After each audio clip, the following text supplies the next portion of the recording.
Halo Halo Sobat Sobat Gitbayers. kembali lagi di podcast kesayangan kita semua, tempat ngobrolin dunia finansial dengan gaya santai tapi tetap berbobot. Aku Syifa. Dan aku Revanza. Nah, jadi kali ini tuh seperti biasa kita bakal ngobrol seru tentang dunia pasar modal dan juga dunia finansial. Nah, tapi Syif, kali ini tuh kita sedikit berbeda dari yang awalnya kita ngebahas di ranah individu. Kali ini kita move ke ranah sistem. Nah, kenapa sih bisa pindah ke ranah sistem? Karena kali ini tuh kita lagi datang tamu spesial nih dari Bursa Efek Indonesia. Beliau adalah Kak Chairi Madola. Dengan segudang pengalamannya nih di pasar modal, kita akan bahas tuntas di mana institusi besar seperti Bursa Efek Indonesia dan perusahaan sekuritas menjaga stabilitas ekonomi di pasar modal. Bener banget nih Revan. Nah, soal data, tren pasar, terus emosi investor itu udah makanan sehari-harinya Kak Caca ini ya, Sobat Gitbayers. Jadi cocok banget nih buat topik yang akan kita bahas hari ini. Halo Kak Caca, gimana nih Kak kabarnya hari ini? Halo, assalamualaikum. Kabarnya Waalaikumsalam. alhamdulillah baik. Gimana? Alhamdulillah. Alhamdulillah, kita juga baik. Oke, mungkin langsung aja ya Kak ke pertanyaan pertama. Nah, tapi Chef, sebelum kita lanjut ke topik pertama nih, ada istilah kata kalau tak kenal maka tak sayang nih. Nah, jadi kami nih mau kenalan lebih dalam nih sama Kak Cacai. Gimana sih backgroundnya, terus gimana sih ceritanya bisa terjun ke pasar modal? Gimana ini tuh merupakan salah satu bidang yang sangat menarik ya, Chef. Terus juga mungkin kesibukannya sekarang nih apa sih, Kak? Terus kalau bisa mungkin boleh nih pengalaman menarik Kak Cacai di pasar modal. Oke, iya. Kalau ditanya masalah latar belakang, terus terang saya bukan dari anak Fakultas Ekonomi, tapi saya dari Fakultas Ilmu Komunikasi yang jurusannya itu ilmu perpustakaan. Jadi terjun ke dunia pasar modal ini dari tahun 2012, di mana saya sebelumnya sempat bekerja di perusahaan sekuritas yang sekarang namanya RHB Sekuritas, dan kurang lebih setahun saya bekerja di sana. Kemudian saya diterima di Bursa Efek Indonesia dan langsung ditempatkan di Bursa Efek Indonesia kantor perwakilan Sumatera Barat di Padang. Dan selama kurang lebih 13 tahun ini setiap hari kita dari Bursa Efek Indonesia itu tugas pokok utamanya itu adalah memberikan edukasi dan sosialisasi kepada masyarakat, baik itu dari kalangan mahasiswa, dari kalangan pengusaha, maupun dari instansi yang memang mereka ingin tahu lebih lanjut tentang perkembangan informasi di pasar modal.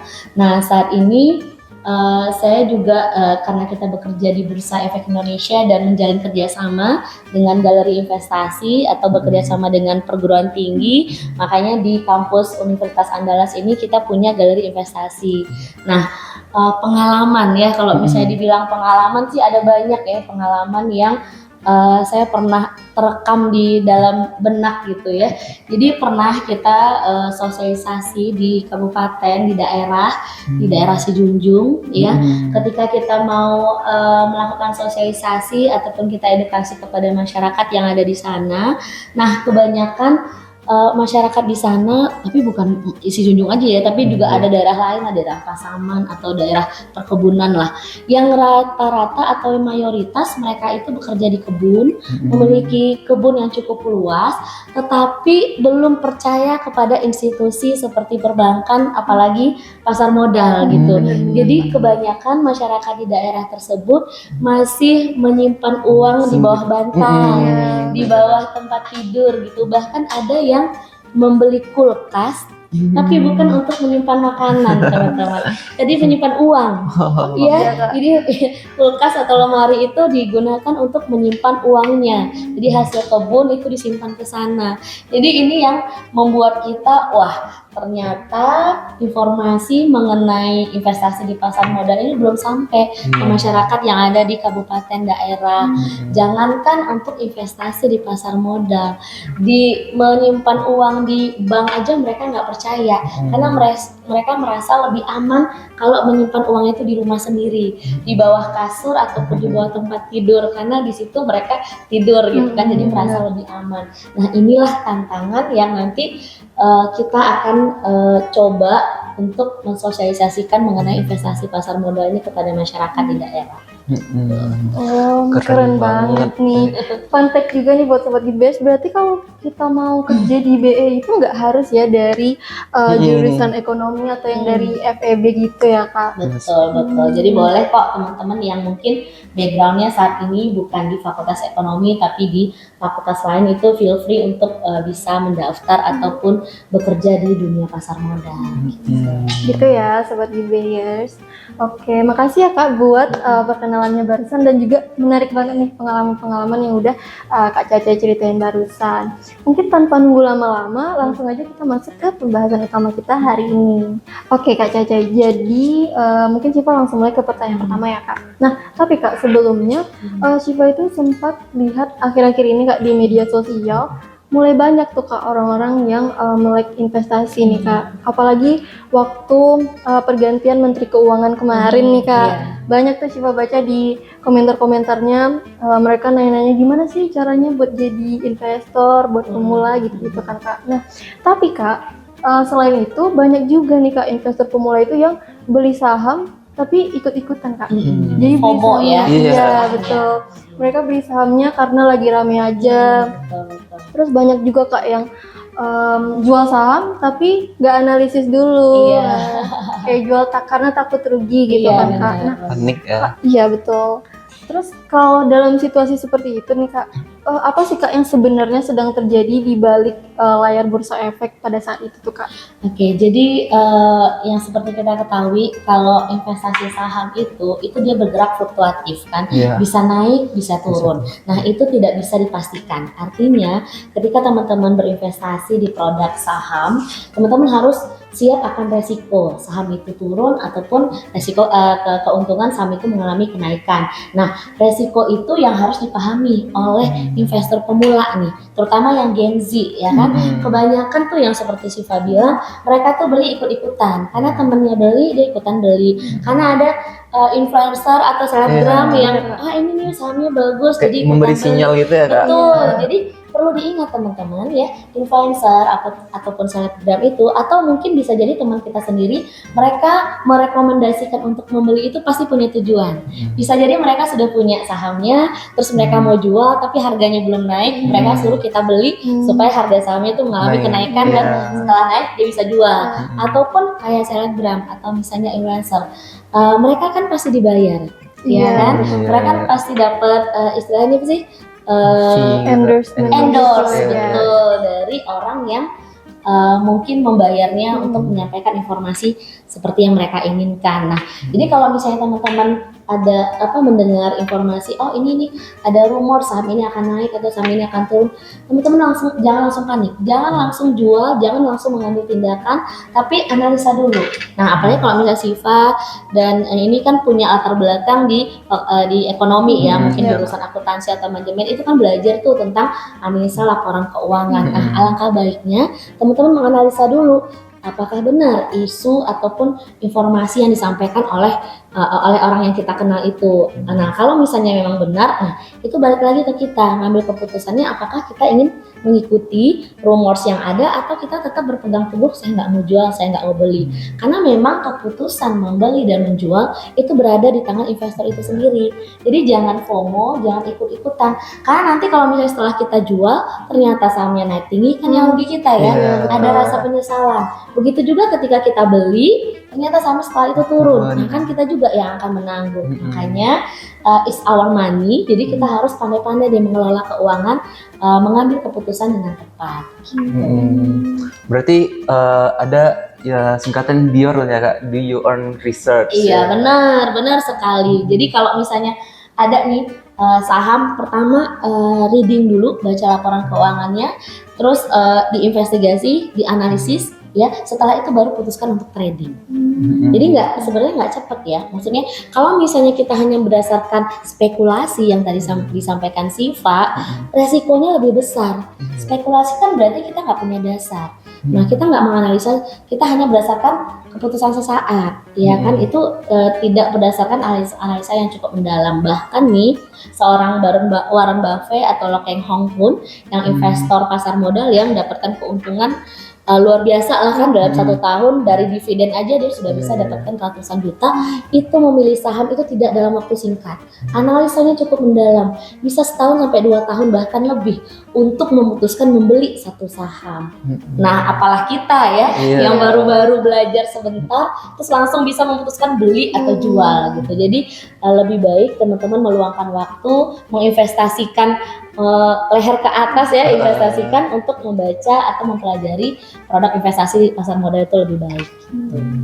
Oke, jadi gitu ya Sobat Hibeya, sebelum beli saham atau jual saham, kita analisis dulu ya Kak laporan keuangannya dan lain-lain juga. Oke, kalau BEI itu sendiri ada nggak sih Kak? Maksudnya kayak bisa ngatur pergerakan pasar. BEI itu ada hubungannya nggak sih Kak sama pergerakan pasar?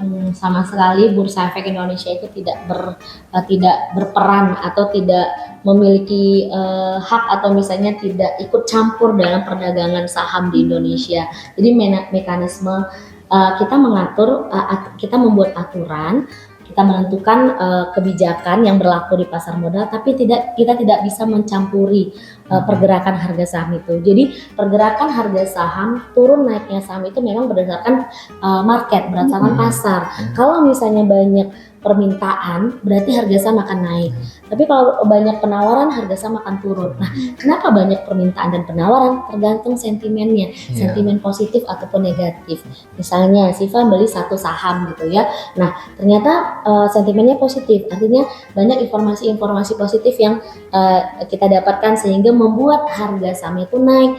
Karena banyaknya sentimen positif, informasi positif terhadap saham tersebut, jadi banyak investor yang ingin membeli saham tersebut sehingga sahamnya mengalami kenaikan. Nah, begitu juga sebaliknya. Kalau misalnya memiliki sentimen negatif, misalnya terjadi kerusuhan, ada demo karyawan ataupun ada hal-hal yang membuat saham tersebut mengalami penurunan sentimen negatif, banyak investor yang sudah memiliki saham tersebut tuh udah nggak mau lagi memiliki sahamnya, jadi dia jual. Nah, karena banyak yang jual mengakibatkan harga sahamnya turun. Jadi berdasarkan mekanisme pasar. Jadi Bursa Efek Indonesia tidak ikut campur terhadap harga saham yang ada di pasar modal.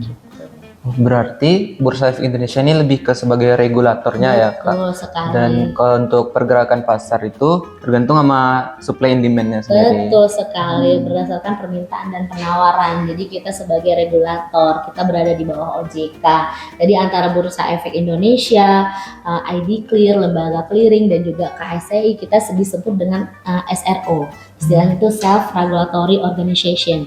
Jadi organisasi yang mengatur perdagangan mekanisme yang terjadi di pasar modal dan tidak ikut campur terhadap mekanisme atau harga saham yang ditransaksikan di pasar modal itu sendiri. Oh gitu ya Kak. Nah, informasi baru juga nih buat Sobat Hibeyers yang belum tahu. Sebelumnya kita kan udah mention nih Kak, kalau media sosial itu sangat berpengaruh terhadap keputusan investor dan secara nggak langsung berarti kan juga mempengaruhi tren pasar, ya kan Kak? Nah, kalau misalnya melihat tren pasar saat ini nih Kak, apa sih Kak tantangan yang mungkin akan dihadapi oleh BEI atau sekuritas di masa yang akan datang Kak? Nah, informasi ini sangat cepat ya. Informasi di media sosial itu beredar sangat cepat, tanpa bisa kita kendalikan gitu. Bahkan dengan kedipan mata aja tuh informasi udah berubah, ya nggak sih? Nah, hal itu yang berpengaruh juga terhadap informasi di pasar modal, market update-nya.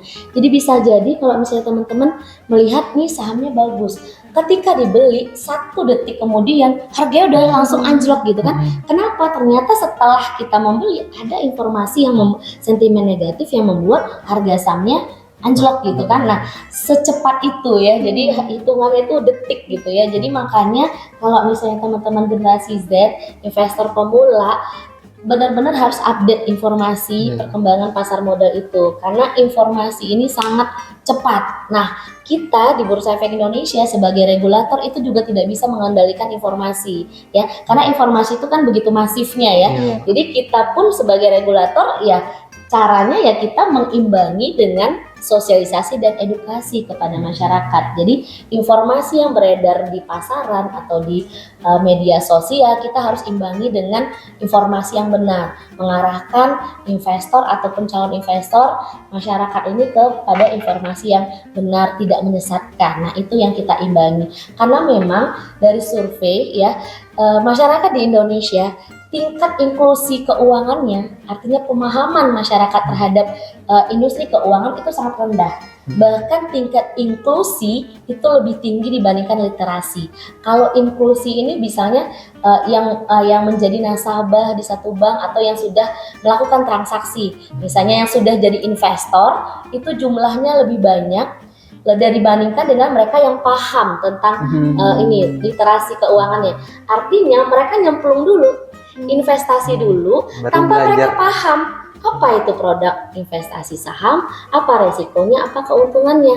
Nah, itu yang banyak terjadi di masyarakat kita. Jadi ketika investor pemula, teman-teman generasi Z ini nyemplung ya, invest di pasar modal atau di saham, mereka udah nyemplung tanpa tahu apa produknya, resiko keuntungannya. Setelah rugi, mereka berkoar-koar Iya. bilang kalau investasi saham itu nggak bagus. Padahal sebenarnya pemahamannya yang mungkin belum mendalam gitu ya, jadi menganggap investasi ini nggak tepat. Nah, kalau misalnya literasinya sudah cukup tinggi, lebih tinggi bahkan dibandingkan dengan inklusi, artinya investor itu sudah tahu nih produk yang dia miliki, yang dia beli itu apa, sehingga resiko yang akan dia temui itu dia sudah paham. Ketika dia mengalami loss atau kerugian, itu tidak berkoar-koar atau tidak menyalahkan orang lain lagi. Oh, berarti BI ini tuh tentangan untuk ekonomi makronya itu emang kayak udah nggak bisa diinin ya Kak? Iya, Udah nggak bisa Kendalikan ya. dikendalikan. Tapi sebagai plan dari BI-nya itu mereka lebih fokus ke bagaimana mengedukasi Betul investornya sekali. sendiri. Betul. Wah, keren banget nih informasi yang barusan udah dijelasin sama Kak Cacai. Bermanfaat banget ya buat kita dan juga sobat Gitbayers yang lagi nonton juga nih episode hari ini. Nah, Sobat Gitbayers, jadi perlu diingat ya kalau misalnya di dunia investasi itu bukan cuma soal cuan cepat, tapi kita tuh harus memahami bagaimana saham yang harus kita investasiin, terus juga berita-berita yang tersebar itu benar apa enggak, ininya hoax atau enggak, dan juga kita tuh harus tahu juga bagaimana stabilitas pasar di pasar modal. Wah, nggak kerasa nih Kak, kita udah nyampe aja di penghujung episode. Mungkin Kak Cacai boleh kasih closing statement dulu nih buat sobat Gitbayers yang lagi nonton. Oke, teman-teman Gibers, nggak usah ragu, nggak usah takut untuk memulai investasi di pasar modal, karena investasi di pasar modal ini untuk semua, bukan hanya buat kalian yang dari Fakultas Ekonomi dan Bisnis saja, tapi semua fakultas ataupun semua masyarakat berhak untuk menjadi investor di pasar modal. Oke? Wah, keren banget nih close statement dari Kak Cacai. Nah, kayaknya udah cukup lah ya nih, Shift. Udah banyak banget nih Udah banyak banget informasinya. informasi-informasi yang diberikan oleh Kak Caca yang tentunya sangat menarik ya, Chef. Iya. Nah, buat Sobat Gitbayers, biar nggak ketinggalan episode-episode seru kita selanjutnya, jangan lupa like, comment, share, and subscribe agar nggak ketinggalan episode kita selanjutnya. Aku Revanza. Dan aku Siva. Sampai jumpa di episode berikutnya. Bye-bye.